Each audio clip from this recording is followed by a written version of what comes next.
Hi everybody!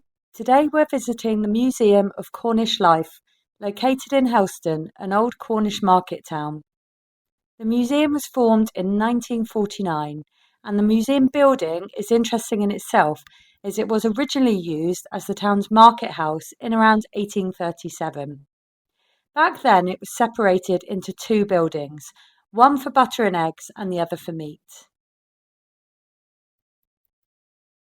Today, it retains the original sloping granite floor, as you can see here. I love how we are stood on the very same ground that people would have been standing on all those years ago.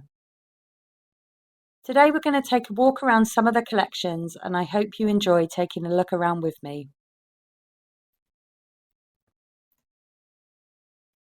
As we're in Helston, we're diving straight into the tradition of Flora Day.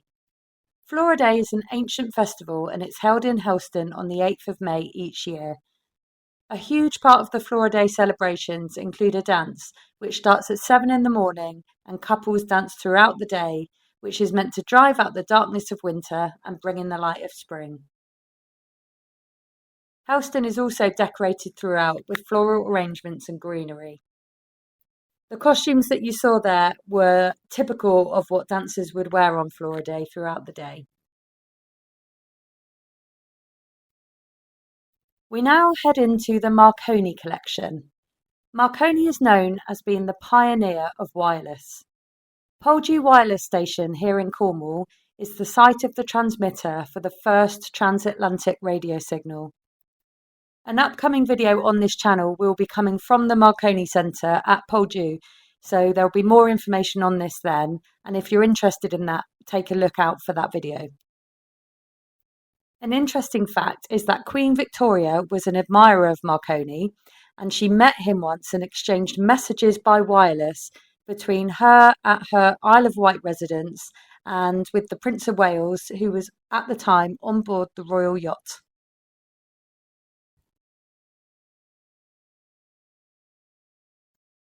Now we head in to one of my favourite sections of the whole day, which is the old shop.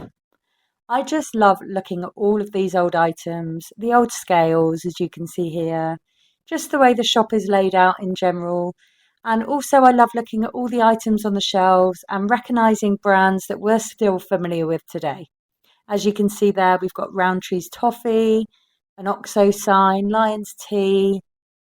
Advertising was really important back then, and some would say that it was used too much.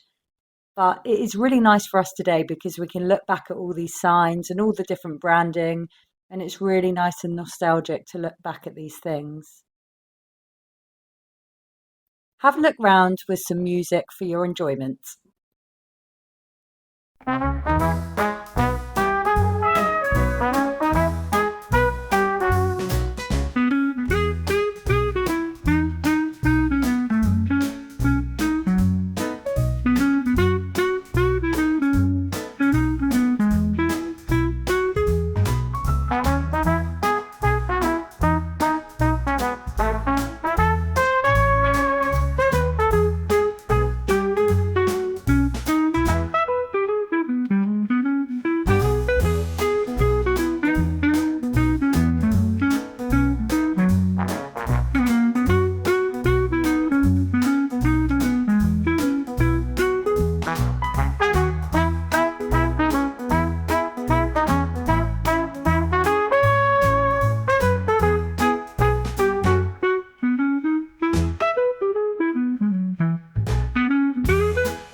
Now we head into another one of my favourite parts of the day, the 1950s kitchen. There are a lot of things in here that remind me of my grandparents' houses, and things that still existed when I was a child in the 80s.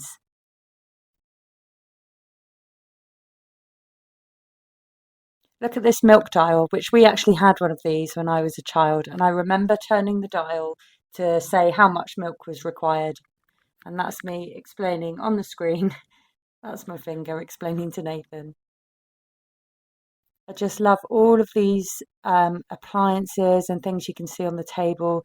Good housekeeping, a nice toast rack, flour, tea, coffee, and that bread bin, as you can see at the top on the left there. We had one very similar to this when I was a child. The cabinet you can see on the left there, my nan had one almost identical to this, and I remember absolutely loving it because she kept biscuits in the middle section and also fresh bread. And she would pull the middle section down and cut the bread on the middle section once it was pulled down. And I would go in there to get the biscuits as well. She also had an apron really similar to that one you can see on the back of the chair.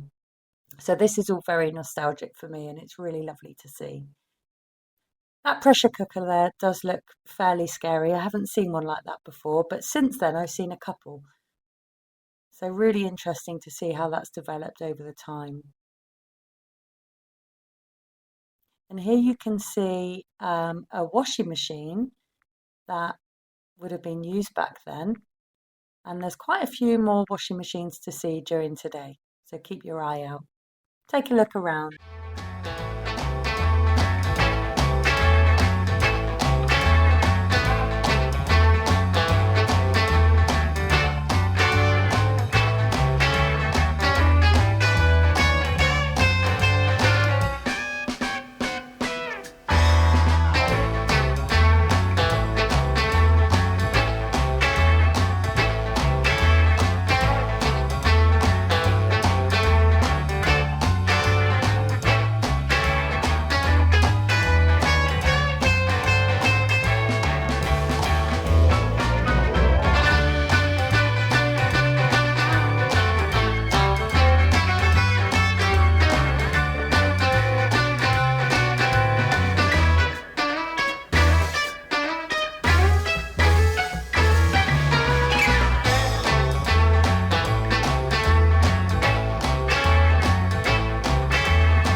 We now move on to the washing section and the sad iron, also known as the flat iron or smoothing iron.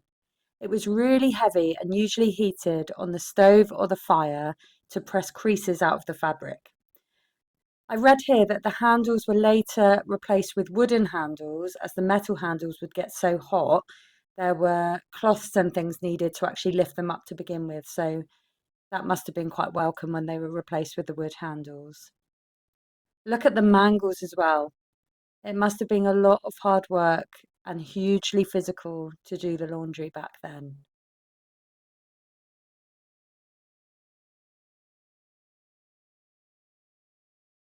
The washing machine that you can see on the right, that's a turquoisey colour, was an early electric washing machine created in 1936, and it was used by the owner right up until the 1990s. It's still in good working order, and the instruction booklet is still included, so must have been very well looked after.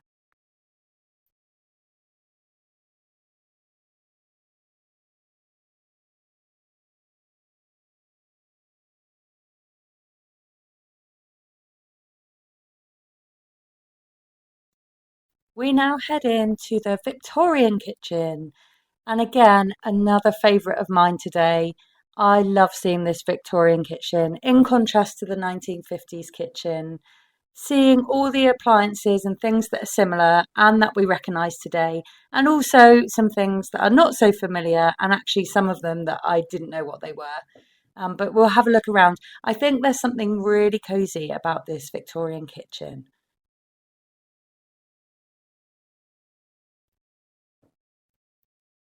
This is what's really interesting about these types of museums, is just seeing how things have changed and developed throughout the years.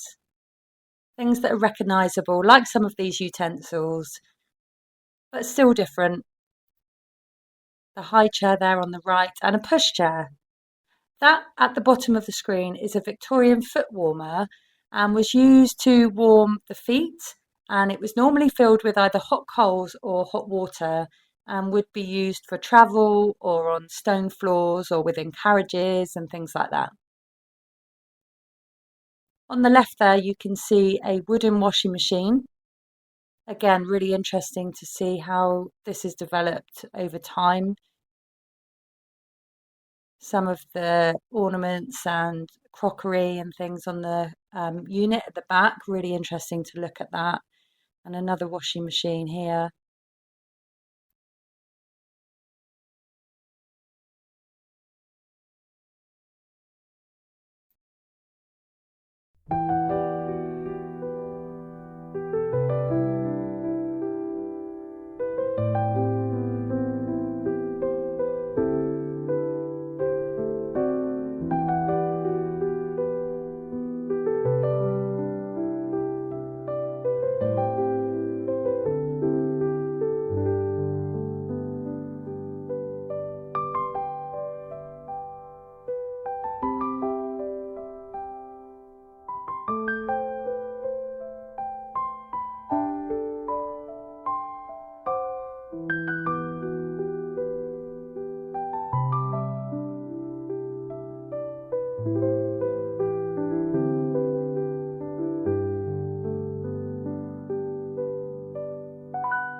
Now here we are at the Undertaker's, and on this window you see here, it says in memory of William Gilbert, who lost his life in the Titanic disaster 1912, aged 47 years.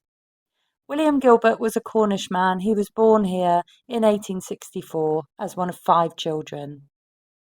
He moved to America to work, and when he returned on holiday, he returned to visit his widowed mother.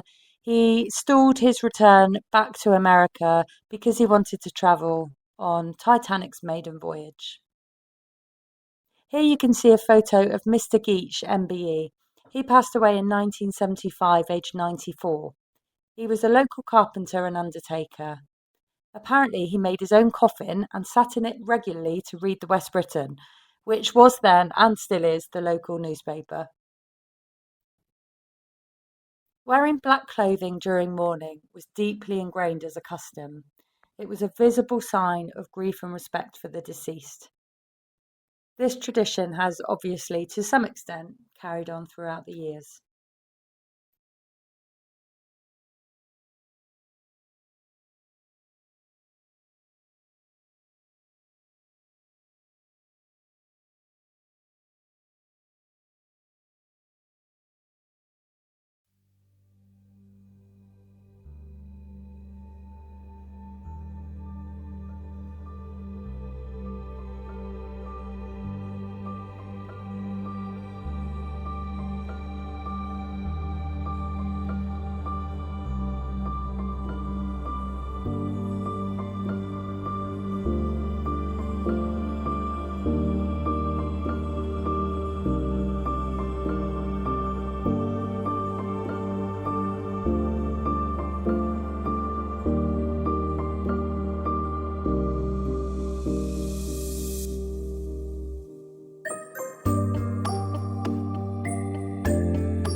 A man trap is a sprung steel trap used to deter poachers and trespassers from private land and farmland. They were made illegal in 1827 but continued in use for some years. Now we are entering Cornwall County Police, so we are on our best behaviour.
Well, we cannot come to a Cornish museum without talking about mining.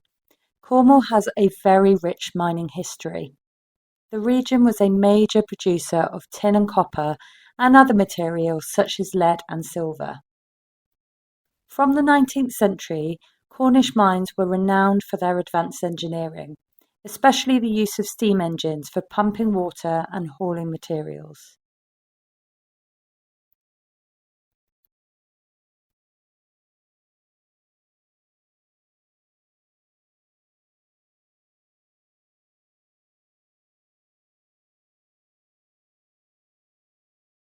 The copper mining industry experienced a decline in the late 19th century due to falling prices and depletion of resources. Tin production continued but also faced challenges. The last tin mine closed in 1998. As you may know, the Cornish pasty is a part of the mining history. It provided a portable meal for tin miners, and apparently the crimped edge was designed for ease of handling and to avoid contamination when eating. It would have had one end savoury and the other sweet, so it was a full portable meal in one.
We've arrived at the toy shop, and there was some lovely information available outside of this shop, and I'm just going to read it to you now, all about the toy shop. A familiar sight to anyone growing up in and around Helston was Eddie's Toys and Gifts on Monique Street. Eddie and Sons ran the shop from 1936 to 2007. The museum toy shop mixes miniatures, dolls, gadgets, games, and children's books that date mostly from the 20th century. They have been collected from people who grew up in Cornwall. Our toy shop is a window into how our imaginations and attitudes are shaped by play.